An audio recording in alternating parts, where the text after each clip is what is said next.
तो हम आज डिस्कस करेंगे जो इंडक्टिव इफेक्ट कल हमने जो पढ़ा उसका जो एप्लीकेशन पार्ट है वो आज हम डिस्कस करेंगे। इंडक्टिव इफेक्ट का एप्लीकेशन पार्ट। तो इंडक्टिव इफेक्ट में एक तो आज हम डिस्कस करेंगे stability of intermediate. Stability of intermediate में हम डिस्कस करेंगे बेसिकली किसका, कार्ब एनाइन का और कार्ब कैटाइन का।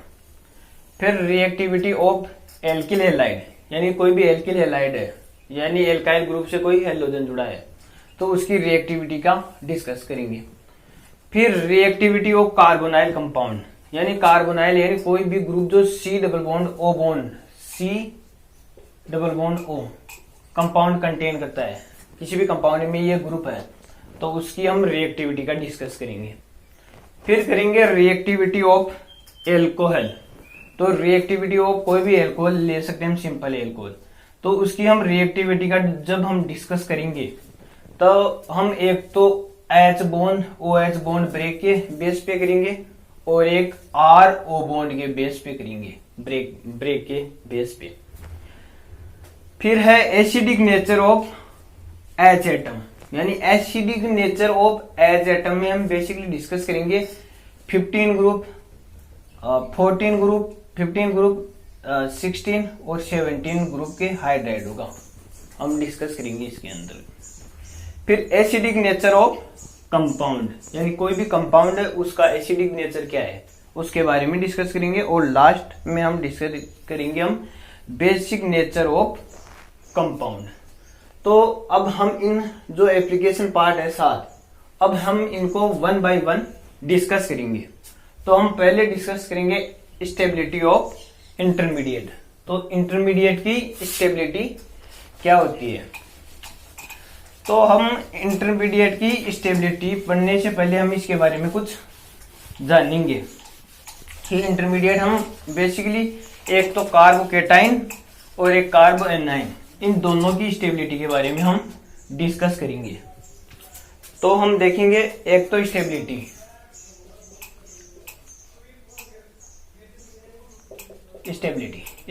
में एक तो हम देखेंगे कार्बोकेटाइन की स्टेबिलिटी, यानी कोई भी कार्बोकेटाइन है, और एक देखेंगे हम कार्बो एनाइन की स्टेबिलिटी, यानी कोई भी कार्बो एनाइन है उसकी स्टेबिलिटी। एक तो कार्बोकेटाइन की स्टेबिलिटी और एक कार्बो एनाइन की स्टेबिलिटी। अब कार्बोकेटाइन क्या है, इसको हम इंडिकेट करेंगे C+ से और इसको इंडिकेट करेंगे हम C- से।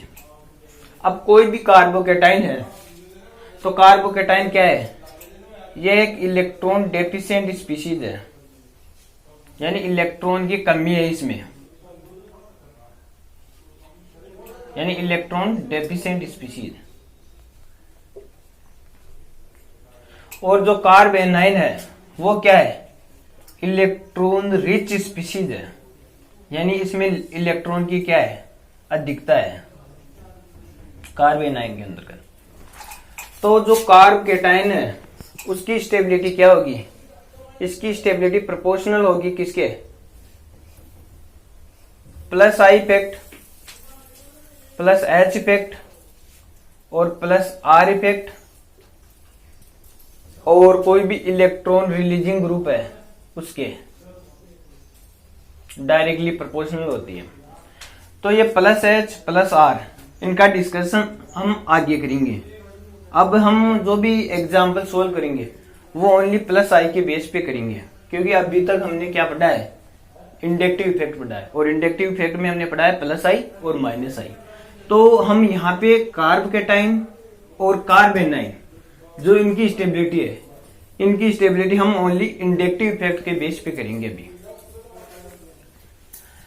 अब जो कार्ब एनाइन है इसकी स्टेबिलिटी किसके प्रोपोर्शनल होगी, यानी समानुपाती, -I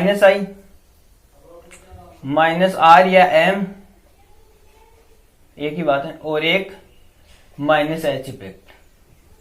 और इलेक्ट्रॉन विड्रॉइंग ग्रुप, यानी कोई भी इलेक्ट्रॉन विड्रॉइंग ग्रुप होगा वो भी क्या करेगा, कार्ब एनाइन की स्टेबिलिटी करेगा। और जो कार्ब कैटाइन की स्टेबिलिटी है वो इनवर्सली प्रोपोर्शनल किसके होगी, -I के -H के और -R के और इलेक्ट्रॉन विड्रॉइंग ग्रुप के।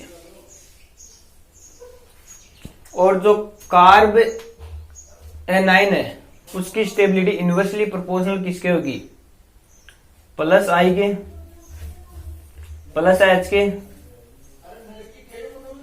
+R के और इलेक्ट्रॉन रिलीजिंग ग्रुप के। तो इसके बेस पे हम क्या करेंगे, इनकी स्टेबिलिटी को कंसीडर करेंगे। तो इनकी स्टेबिलिटी को कंसीडर करने से पहले हम एक नोट लिखाएंगे जो बहुत ही इंपॉर्टेंट है। तो वो क्या है, वो अब हम लिखते हैं। यानी कोई भी मोर इलेक्ट्रोनेगेटिव एटम है उस पे अगर नेगेटिव चार्ज है तो वो क्या होगा, वो स्टेबल होगा। क्या, कोई भी मोर इलेक्ट्रोनेगेटिव एटम है उस पे अगर नेगेटिव चार्ज है तो वो क्या होगा, स्टेबल होगा। स्टेबल क्यों होगा? क्योंकि वो उस नेगेटिव चार्ज को खींचकर डिस्पर्स कर देगा। तो लिखो, यानी मोर इलेक्ट्रोनेगेटिव को हम शॉर्ट में लिखेंगे EN, यानी मोर इलेक्ट्रोनेगेटिव एटम पर जो नेगेटिव चार्ज होगा वो क्या होगा, स्टेबल होगा। यानी मोर इलेक्ट्रोनेगेटिव एटम पर नेगेटिव चार्ज स्टेबल होगा। और जो इलेक्ट्रॉन डेफिशिएंट एटम है, नहीं इसको छोड़ो, मोर इलेक्ट्रोनेगेटिव पर नेगेटिव चार्ज स्टेबल होगा। ये एक नोट ध्यान में रखना। तो अब हम इनके कुछ एग्जाम्पल 1 बाय 1 सोल्व करते हैं। तो पहला एग्जाम्पल लेते हैं हम कार्बोकेटाइन की स्टेबिलिटी के बेस पे। ये कोई भी एल्काइल ग्रुप है। और फिर दूसरा लेते हैं हम, कोई भी कार्बोकेटाइन है उससे 2 एल्काइल ग्रुप है। अब जो ये हमने जो ये मिथाइल जोड़ रखा है, जो ये मेथियन है, आपने नोमेनक्लेचर में पढ़ा होगा मेथियन। मेथियन से जब हम एक वैलेंसी को एक एच हटा के उसका एक ग्रुप किसी भी एटम या ग्रुप से अटैच कर देते हैं तो ये क्या बन जाता है, मिथाइल बोलते हैं इसको। तो हमने एक तो 1 डिग्री मिथाइल ले लिया, यानी कोई भी मिथाइल ग्रुप है उसके एक साइड जब कार्बन से जुड़ा हुआ हो तो वो क्या है, 1 डिग्री। अब ये यहाँ पे 2 डिग्री कार्बोकेटाइन और यहाँ पे क्या है, एक हम लेते हैं 3 डिग्री कार्बोकेटाइन और यहाँ पे कार्बन पे पॉजिटिव चार्ज। अब हम इनकी स्टेबिलिटी का ऑर्डर देखते हैं। तो जो ये कार्बन है इससे एक मिथाइल ग्रुप जुड़ा है और इस मिथाइल ग्रुप का क्या होता है, +I इफेक्ट।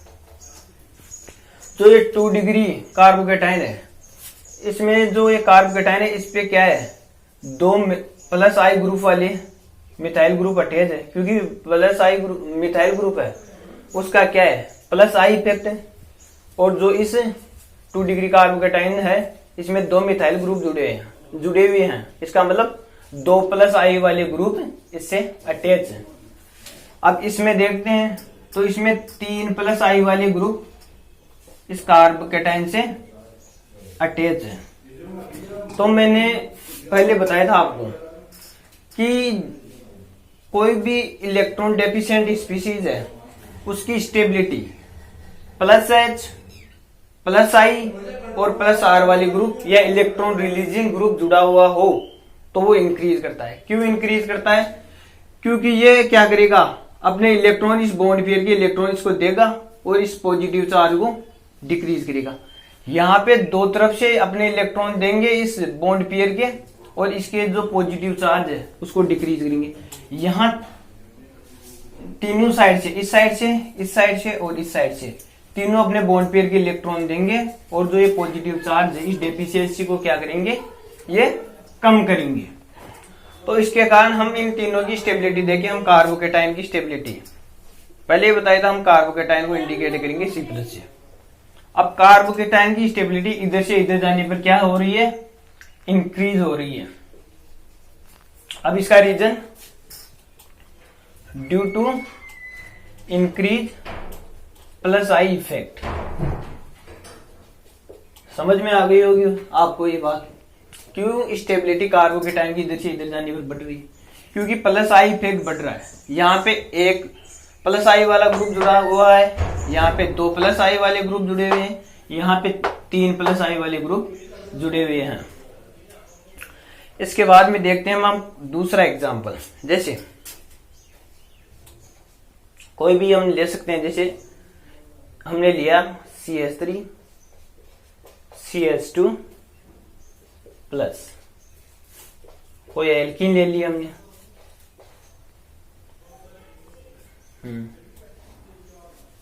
और यहां पे कोई ट्रिपल बॉन्ड वाला ले लिया हमने,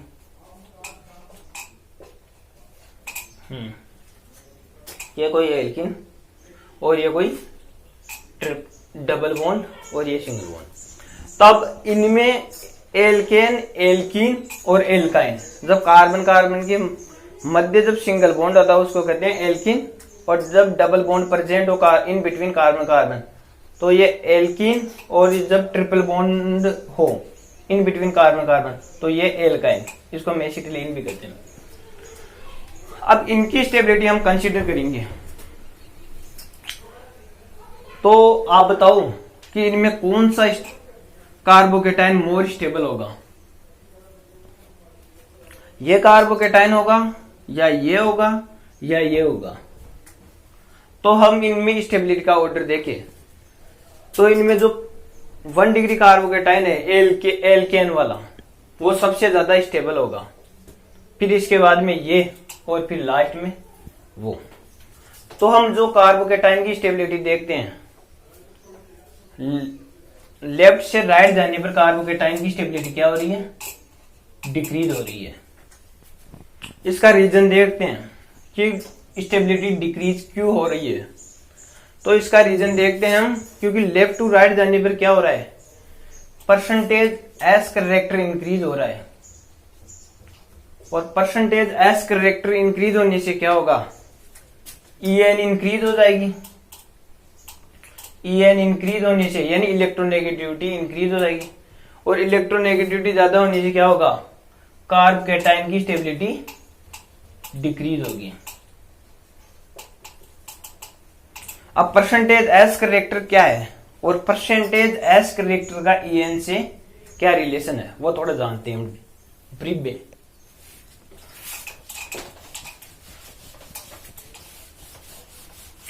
परसेंटेज एस करेक्टर क्या है, परसेंटेज एस करेक्टर का मतलब होता है कि एस ऑर्बिटल का कितना कंट्रीब्यूशन होता है। सपोज हमने ये कोई ले लिया कंपाउंड, कंपाउंड में ये क्या है, न्यूक्लियस, और यहाँ पे क्या है, ये सेल है बाकी, और इनमें इलेक्ट्रॉन फिल है। तो जो एस ऑर्बिटल है वो क्या होगा, न्यूक्लियस के करीब होगा, यानी एडजेसेंट होगा, जस्ट पास में। तो ये जो न्यूक्लियस का फोर्स ऑफ अट्रैक्शन है वो इस पे क्या होगा, ज्यादा होगा। तो इसके कारण जो फोर्स ऑफ अट्रैक्शन ज्यादा होगा तो इसके इलेक्ट्रॉनों को ये क्या करेगा, न्यूक्लियस टाइट से बांधे रखेगा। यानी सपोज जैसे ये न्यूक्लियस है और जो एस ऑर्बिटल है, एस यहाँ पे होगा, एस है, फिर पी, फिर डी और फिर एफ। तो एफ के क्या है, न्यूक्लियस के जस्ट पास में है। तो जो न्यूक्लियस का फोर्स ऑफ अट्रैक्शन होगा जो एस ऑर्बिटल है उन पे क्या होगा, ज्यादा होगा as compare to that of P, D और एफ। तो इसके कारण क्या होगा, इसकी EN क्या होगी, ज्यादा होगी, क्योंकि EN क्या है, बॉन्ड पेयर के इलेक्ट्रॉन को अपनी ओर अट्रैक्शन करने की पावर ही तो है, टेंडेंसी। और एस परसेंटेज एस करेक्टर का मतलब मैंने बता दिया कि एस ऑर्बिटल का कितना कंट्रीब्यूशन है। जैसे फॉर एग्जांपल जैसे sp3 sp2 और sp में हम जाने कि परसेंटेज एस करेक्टर कितना है। तो इसमें टोटल कितने हैं, एक तो एस का है ऑर्बिटल और 3 p ऑर्बिटल है। तो टोटल कितने हैं, 4। तो एस कितना है, 1। तो 1/4 इंटू 100, तो इसका 25% है। अब इस प्रकार हम sp2 में जाने तो s ऑर्बिटल कितना है, 1, और p के 2 ऑर्बिटल तो इसका S का परसेंटेज कितना है, तो S का परसेंटेज 1 और टोटल 3 इंटू 100 तो 33.33। और जब SP में जाने तो S कितना है 1 और टोटल ऑर्बिटल कितने 2 इंटू 100। जब हम परसेंटेज निकालते हैं तब 100 से मल्टीप्लाई करते हैं तो इसमें क्या होगा 50%। तो जहां हाइब्रिडाइजेशन SP होगा वहां परसेंटेज S का रेट 50% होगा, जहां SP2 होगा वहां 33.33 होगा, और जहां SP3 होगा वहां 50% होगा। तो इसी के बेस पे हमने ये क्या एग्जाम्पल सोल्व कर लिया, सही है। तो अब आगे हम डिस्कस करते हैं एक दूसरे एग्जाम्पल में कार्बोकेटाइन की स्टेबिलिटी देखेंगे। तो किस प्रकार देखेंगे, कार्बोकेटाइन की स्टेबिलिटी लेफ्ट से राइट जाने पर क्या हो रही है, इंक्रीज हो रही है। यानी जो स्टेबिलिटी है कार्बोकेटाइन की वो लेफ्ट से राइट जाने पर इंक्रीज हो रही है। ऐसा क्यों, क्योंकि जो कार्ब साइक्लोप्रोपेन पे जो कार्बोकेटाइन का चार्ज होगा यानी जो पॉजिटिव चार्ज होगा वो किस प्रकार आया होगा, जैसे देखते हैं। ये कोई 3 मेंबर रिंग है साइक्लोप्रोपेन, इससे कोई मोर इलेक्ट्रोनेगेटिव एटम जैसे क्लोरीन जुड़ा हुआ। अब ये क्लोरीन अपने बॉन्ड पेयर के इलेक्ट्रॉन लेके निकल जाएगा, तब इससे क्या साइक्लोप्रोपेन का के ऊपर पॉजिटिव चार्ज आया हुआ होगा। तो इस प्रकार साइक्लोप्रोपाइल केटाइन का फॉर्मेशन हुआ होगा। इसी प्रकार इसमें भी और इसमें भी हुआ होगा, सेम थिंग। अब जैसे पहले एक वाले एग्जाम्पल में मैंने बताया था कार्बन कार्बन ट्रिपल बॉन्ड यानी sp hybridise, carbon carbon double bond sp2 hybridise, और कार्बन कार्बन सिंगल बॉन्ड। और जो ये तीनों कार्बोकेटाइन थे इनमें ये क्या था, sp कार्बोकेटाइन में जो थीटा था वो 180 था, sp2 वाले में क्या था थीटा 120 डिग्री था, और sp वाले में क्या, sp3 वाले में क्या था थीटा इजिकल टू 109.28 सेकेंड। तो जैसे जैसे क्या हुआ थीटा इंक्रीज होता गया, इन सब के बेस पे एक निष्कर्ष निकाल सकते हैं। इसको हम थीटा 1 मान ली, इसको थीटा 2 इस वाले को, और इस वाले को हम थीटा 3। जैसे जैसे थीटा इंक्रीज होता गया यानी थीटा इंक्रीज होता गया, वैसे क्या इसमें परसेंटेज एस करेक्टर यानी इसकी EN इंक्रीज होती गई, इंक्रीज यानी थीटा इंक्रीज होने से क्या इसकी EN इंक्रीज हो गई। EN ज़्यादा मान सकते हैं इसके निष्कर्ष के आधार पर। तो इस केस में हम देखेंगे जो यहाँ पे ग्रुप है इसमें ये थीटा मानेंगे तो ये थीटा ज़्यादा है, फिर इसमें देखेंगे इसमें इसके रेस्पेक्ट में ये इससे कम है, और यहाँ पे ग्रुप जुड़ा हुआ है और यहाँ पे जुड़ा हुआ है, ये थीटा देखेंगे इसमें तो ये कम है। तो इस जो ये कार्बोकेटाइन था इसकी स्टेबिलिटी बढ़ी क्योंकि इसकी क्या हुआ, जो इसमें स्मॉलर रिंग थी, स्मॉलर रिंग की क्या थी इलेक्ट्रोनेगेटिविटी क्या थी ज्यादा थी। तो लेफ्ट से राइट जाने पर क्या हुआ इलेक्ट्रोनेगेटिविटी डिक्रीज हो गई। तो इसका मेन रीजन देखे, ये तो मैंने ऐसे समझाने के लिए बताया था कि जैसे जैसे थीटा बढ़ता है वैसे EN इंक्रीज हो रही है। तो इसमें जैसे इनमें हमने जो ये थीटा था यहाँ पे ज्यादा था, यहाँ कम और यहाँ सबसे कम। तो जैसे जैसे जो स्मॉलर रिंग है, स्मॉलर रिंग की इलेक्ट्रोनेगेटिविटी ज्यादा होती है, जैसे जैसे रिंग साइज इंक्रीज होती है वैसे वैसे क्या होता है इलेक्ट्रोनेगेटिविटी डिक्रीज होती जाती है। तो कार्बोकेटाइन की स्टेबिलिटी इंक्रीज होती जाती है। अब देखेंगे हम एक दूसरा एग्जांपल, उसमें भी हम कार्बोकेटाइन की स्टेबिलिटी देखेंगे। तो हमने एक एग्जांपल लिया, जैसे फॉर एग्जांपल CH3, एक लिया हमने CT3 एक लिया हमने CD3। अब इन तीनों में कार्बोकेटाइन की स्टेबिलिटी देखेंगे, तो आप बताओ किसकी कार्बोकेटाइन की स्टेबिलिटी ज्यादा हुई, CH3 या CT3 या CD3। ये हाइड्रोजन के तीनों, ये दोनों हाइड्रोजन के आइसोटोप है। इसको ट्राइटियम कहते हैं, इसको ड्यूटेरियम कहते हैं। ये कार्बन, ये प्रोटियम, इसको हाइड्रोजन है, तो ये हाइड्रोजन के दोनों हेवी आइसोटोप है। तो इस केस में क्या होगा, जब हम कार्बोकेटाइन की स्टेबिलिटी की बात करते हैं तो कार्बोकेटाइन की स्टेबिलिटी लेफ्ट से राइट जाने पर इंक्रीज होती है। ऐसा क्यों, इसका रीजन देखते हैं। ये कार्बन और ये ड्यूटेरियम। ड्यूटेरियम क्या है, ड्यूटेरियम एक हाइड्रोजन का हेवी आइसोटोप है। तो जो बोर रेडियस होती है, जो इसकी रेडियस होगी एटम की, ये जो बोर ने बताई थी, बोर रेडियस रिड्यूस मास के इन्वर्सली प्रोपोर्शनल होती है। यानी जिसका मास ज्यादा रिड्यूस, उसकी बोर रेडियस कम।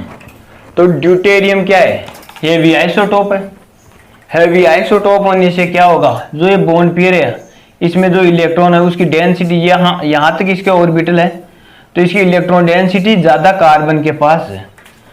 तो जो कार्बन पर पॉजिटिव चार्ज है, उस पॉजिटिव चार्ज को ये क्या करेगा, ज्यादा कम करेगा, क्योंकि इसकी इलेक्ट्रॉन डेंसिटी यहाँ कार्बन पॉजिटिव चार्ज के पास ज्यादा है।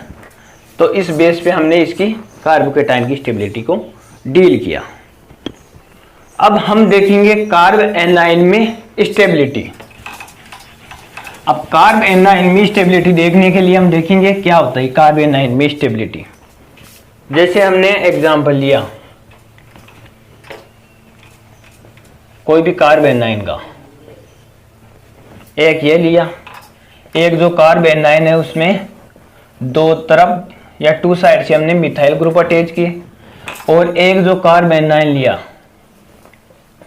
उसमें हमने तीन साइड से मिथाइल ग्रुप को क्या किया, अटैच किया, तीन साइड से। अब इनमें बताओ कार्बोकेटाइन की स्टेबिलिटी, कार्ब एनाइन की स्टेबिलिटी किसकी ज्यादा होगी, इस वाले कंपाउंड की या इस वाले की या इस वाले की। कार्ब एनाइन की स्टेबिलिटी की बात करें तो लेफ्ट से, इस वाले पोर्शन को हम लेफ्ट बोलते हैं। जब भी बोलूंगा लेफ्ट, तो ये हम जैसे हमारा यह हाथ लेफ्ट है, तो इसको बोलेंगे हम, ये है बोर्ड का लेफ्ट और ये है राइट। तो कार्ब एनाइन की स्टेबिलिटी लेफ्ट से राइट जाने पर डिक्रीज होती है, यानी कार्ब एनाइन की स्टेबिलिटी लेफ्ट से राइट जाने पर डिक्रीज होती है। ऐसा क्यों, यहाँ पे जो कार्ब एनाइन है इस पे 1+I वाला ग्रुप, मिथाइल ग्रुप का +I इफेक्ट होता है, तो 1+I वाला ग्रुप इस कार्ब एनाइन से अटैच। यहाँ पे हम देखें तो 2+I वाले ग्रुप अटैच, यानी मिथाइल ग्रुप, और यहाँ पे 3 मिथाइल ग्रुप यानी 3+I वाले ग्रुप अटैच है। अब 3+I वाले अटैच होंगे तो क्या होगा, कार्ब एनाइन में नेगेटिव चार्ज है। नेगेटिव चार्ज का मतलब इस पे इलेक्ट्रॉन डेंसिटी है, और जब 3+I वाले ग्रुप जुड़े हुए हैं, इलेक्ट्रॉन दे रहे हैं, पहले से डेंसिटी है और फिर ये दे रहे हैं, तो इसमें और ज्यादा डेंसिटी होगी। और जो कार्ब एनाइन का ये चार्ज होगा या इलेक्ट्रॉन डेंसिटी ज्यादा होने से ये अनस्टेबल होगा। अनस्टेबल होने से क्या होगा, इसकी स्टेबिलिटी डिक्रीज होगी। अब जो इलेक्ट्रॉन डेंसिटी जो मैं बोल रहा हूं वो क्या है, इलेक्ट्रॉन डेंसिटी यानी इलेक्ट्रॉन पाए जाने की प्रायिकता होगी वो ज्यादा होगी। इलेक्ट्रॉन डेंसिटी का मतलब कोई भी वॉल्यूम है या कोई फिक्स एरिया है, स्पेस है, तो उसमें उस पर्टिकुलर जगह पर कितने इलेक्ट्रॉन है, जितने ज्यादा हो गए उसकी इलेक्ट्रॉन डेंसिटी ज्यादा होगी। अब हम रिंग में बात करते हैं, जैसे 3 मेंबर रिंग ली, साइक्लोप्रोपेन एनाइन, ये साइक्लोब्यूटेन वाली और ये पेंटा एनाइन। अब इनमें कार्ब एनाइन की स्टेबिलिटी की बात करें हम, तो लेफ्ट से राइट जाने पर क्या होगा, कार्ब एनाइन की स्टेबिलिटी डिक्रीज होगी। ऐसा क्यों? क्योंकि लेफ्ट से राइट जाने पर क्या होगा, EN डिक्रीज होगी। EN डिक्रीज होने के कारण कार्ब एनाइन की स्टेबिलिटी डिक्रीज होगी, क्योंकि EN डिक्रीज होने से क्या होगा, माइनस आई इफेक्ट डिक्रीज होगा। EN डिक्रीज होगी, EN डिक्रीज होने से माइनस आई इफेक्ट डिक्रीज होगा, तो इसके कारण कार्ब एनाइन की डिक्रीज होगी। अब हम एल्केन और एल्काइल पर हम कार्ब एनाइन की स्टेबिलिटी देखते हैं। जैसे कोई हमने एल्काइन ले लिया, यानी जो कार्बन कार्बन के बीच में जो ट्रिपल बॉन्ड प्रेजेंट होता है उसको एल्काइन बोलते हैं। अब जब कार्बन कार्बन के मध्य डबल बॉन्ड प्रेजेंट हो तो उसको हम बोलते हैं क्या, एल्कीन। और जब कार्बन कार्बन के मध्य सिंगल बॉन्ड प्रेजेंट होता है तो उसको बोलते हैं एल्कीन। अब इनमें हम कार्ब एनाइन की स्टेबिलिटी की बात करते हैं। तो कार्ब एनाइन की स्टेबिलिटी इन तीनों में, इस कंपाउंड और इस कंपाउंड में क्या होगा, when we move from left to right carbanion stability increase. ऐसा क्यों? कि मैंने शुरुआत में बताया था, कोई भी मोर इलेक्ट्रोनेगेटिव है उस पे नेगेटिव चार्ज क्या होता है, स्टेबल होता है। तो जब परसेंटेज एस करेक्टर मैंने बताया था, तब मैंने बताया था कि जब कार्बन कार्बन ट्रिपल बॉन्ड होता है इसकी EN मोर होगी, क्योंकि इसका परसेंटेज एस करेक्टर क्या होता है, ज्यादा होता है। इसके कारण इसकी क्या होगी, इलेक्ट्रोनेगेटिविटी ज्यादा होगी। तो इसके जो मोर इलेक्ट्रोनेगेटिव होगा उस पे नेगेटिव चार्ज स्टेबल होगा। और क्यों होगा यह भी बताया था कि कोई भी एटम जो मोर इलेक्ट्रोनेगेटिव है और उस पर नेगेटिव चार्ज है, तो वो नेगेटिव चार्ज को मोर इलेक्ट्रोनेगेटिव होने की वजह से खींचकर डिस्पर्स कर देगा, तो इसके कारण उस पर नेगेटिव चार्ज स्टेबल होता है। अब देखेंगे हम कार्ब एनाइन की स्टेबिलिटी की बात करिए। अब देखेंगे हम रिएक्टिविटी ऑफ कार्बोनाइल कंपाउंड, यानी कोई भी कार्बोनाइल कंपाउंड हो उसकी रिएक्टिविटी की बात करेंगे on the basis of inductive effect. अब कार्बोनाइल कंपाउंड कौन सा कंपाउंड होता है, कोई भी compound C double bond O containing होता है वो होता है कार्बोनाइल कंपाउंड। इसको बोलते हैं कार्बोनाइल कंपाउंड। और इसका जो बॉन्ड होता है कार्बोनाइल बॉन्ड, तो इसकी क्या देखेंगे अब रिएक्टिविटी। तो हम लेते हैं कुछ एग्जाम्पल, नहीं पहले तो इसके बारे में थोड़ा बताते हैं। अब कार्बोनाइल कंपाउंड का जो बॉन्ड होता है कार्बन और ऑक्सीजन के मध्य, ये बॉन्ड क्या होगा, ये बॉन्ड एक पोलर बॉन्ड होता है। पोलर बॉन्ड क्यों होगा, क्योंकि जो ऑक्सीजन है इसकी इलेक्ट्रोनेगेटिविटी कार्बन के कंपैरिजन में ज़्यादा है। तो जो ये पाई इलेक्ट्रॉन जो लूजली बॉन्डेड होते हैं, जो ये सिग्मा और ये सिग्मा बॉन्ड के इलेक्ट्रॉन, इस बॉन्ड के इलेक्ट्रॉन क्या होंगे, मोर इलेक्ट्रोनेगेटिव की ओर शिफ्ट हो जाएंगे। तो यहाँ क्या होगा, पार्शियली पॉजिटिव और यहाँ पार्शियली नेगेटिव चार्ज। अब हम इसकी कुछ एग्जाम्पल लेके इसकी रिएक्टिविटी की बात करते हैं। फॉर एग्जाम्पल हमने एग्जाम्पल ले लिया पहला, ये कोई कार्बोनाइल कंपाउंड, इससे 2 हाइड्रोजन अटैच है। दूसरा एग्जाम्पल लिया हमने, इसको कहते हैं फॉर्मेल्डिहाइड, इसको कहते हैं एसिटल्डिहाइड। और एक तीसरा एग्जाम्पल लिया हमने, यह है एसीटोन।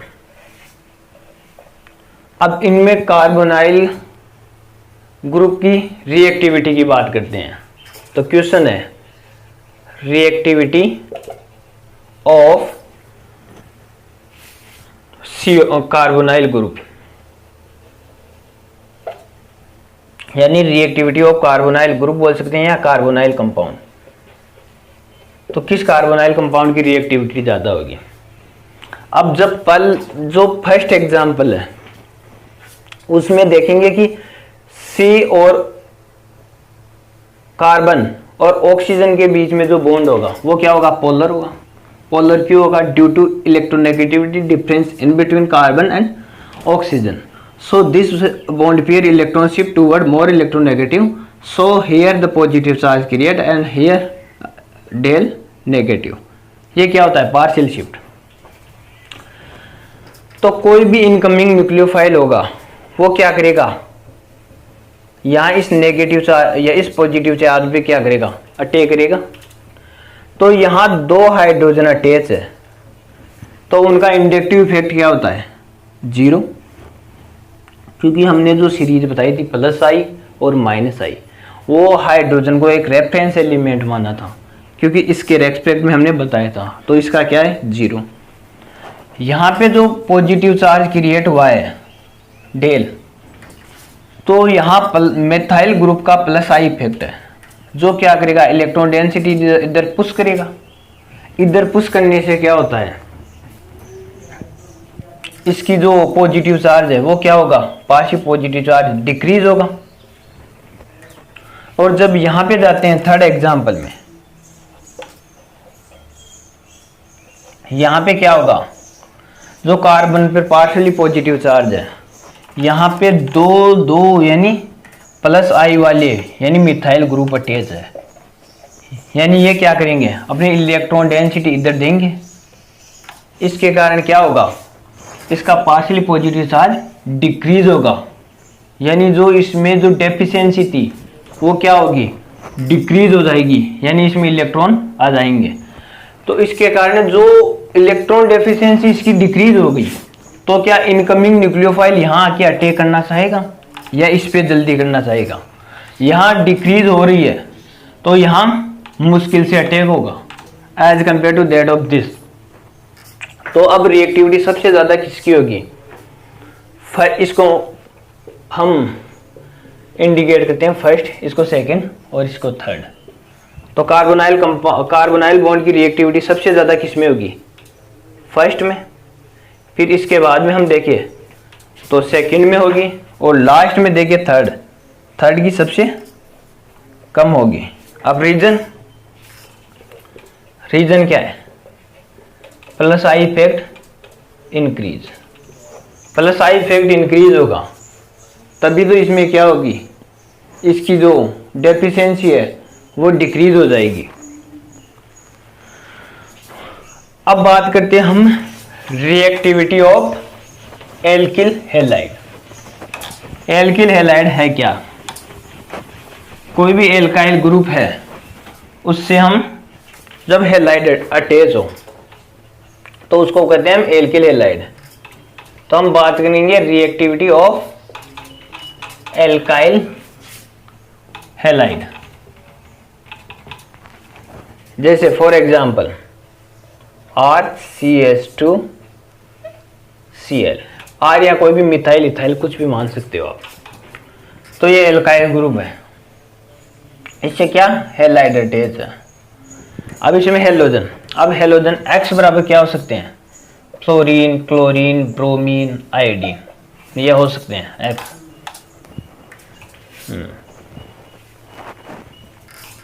अब ये तो था एक हैलाइड और दूसरा लेते हैं हम, ये एक दूसरा हैलाइड।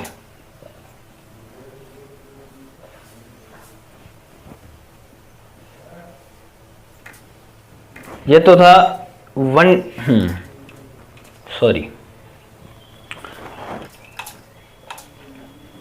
ये तो था 1 डिग्री एल्किल हैलाइड। अब जो हैलाइड है वो एक कार्बन से अटैच है, जिस कार्बन से अटैच है वो एक कार्बन से जुड़ा हुआ है, तो इसको 1 डिग्री एल्किल हैलाइड है। अब जो हैलाइड अटैच है वो 2 कार्बन से जुड़ा हुआ है तो उसको 2 डिग्री एल्किल हैलाइड। और इस प्रकार कोई भी हैलाइड है वो 3 कार्बन से जुड़ा हुआ है तो उसको क्या बोलेंगे हम, 3 डिग्री एल्किल हैलाइड। ये 1 डिग्री एल्किल हैलाइड, ये 2 डिग्री और ये 3 डिग्री एल्किल हैलाइड। अब जब हम इन तीनों एल्किल हैलाइड में रिएक्टिविटी की बात करेंगे तो क्या देखेंगे हम, क्लोरीन मोर इलेक्ट्रोनेगेटिव है तो ये क्या करेगा, इस बॉन्ड पेयर के इलेक्ट्रॉन को लेके निकल जाएगा। तो यहाँ पे क्या होगा, RCH2 प्लस, यहाँ कार्बोकेटाइन जनरेट हुआ होगा। और same thing happen here and here, तो यहाँ पे क्या होगा, यहाँ पर भी कार्बोकेटाइन जनरेट हुआ होगा। जैसे हम इसको यहाँ पे ड्रॉ करते हैं और एक इस एग्जाम्पल में इसको हम यहाँ पे ड्रॉ करते हैं। तो ये कार्बोकेटाइन का फॉर्मेशन हो गया तीनों में। तो ये 1 डिग्री कार्बोकेटाइन है, ये 2 डिग्री कार्बोकेटाइन है और ये 3 डिग्री कार्बोकेटाइन है। तो which is the carbocation more stable, 1 degree या 2 डिग्री या 3 डिग्री, बोलो। यहाँ पे जो 3 डिग्री कार्बोकेटाइन है वो क्या है, मोर स्टेबल है। तो हम इसको डिनोट करते हैं फर्स्ट, इसको सेकंड और इसको थर्ड। तो इनमें क्या है, third is more stable, then second and then first. क्योंकि यहाँ पे 3 I वाली ग्रुप अटैच है जो इस कार्बोकेटाइन को क्या करेंगे, स्टेबलाइज करेंगे। यहाँ पे 2 I वाले ग्रुप अटैच है जो इस कार्बोकेटाइन को स्टेबलाइज करेंगे। और यहाँ पे 1 I वाला ग्रुप अटैच है। तो रिएक्टिविटी पूछे, रिएक्टिविटी ऑफ एल्काइल हैलाइड, तो क्या होगा, सबसे ज़्यादा 3 डिग्री में होगा। क्योंकि 3 डिग्री हैलाइड निकलने के बाद में क्या होगा, जो कार्बोकेटाइन का फॉर्मेशन होगा तो वो क्या होगा, स्टेबल होगा। और 2 डिग्री में जो कार्बोकेटाइन बनेगा हेलोजन निकलने के बाद में, या क्लोरीन फ्लोरीन कोई भी, तो वो क्या होगा, वो स्टेबल होगा। किसके कंपैरिजन में, 1 डिग्री के कंपैरिजन में। अब हम बात करेंगे क्या, रिएक्टिविटी। ये तो हो गई क्या, reactivity of alkyl halide. Reactivity हमने कार्बोनाइल कंपाउंड की भी कंपैरिजन कर ली, एल्किल हैलाइड की भी कंपैरिजन कर ली, और क्या किया, कार्बोकेटाइन और कार्बेनाइल सबकी हमने देख ली। अब हम रिएक्टिविटी की बात करेंगे किसकी,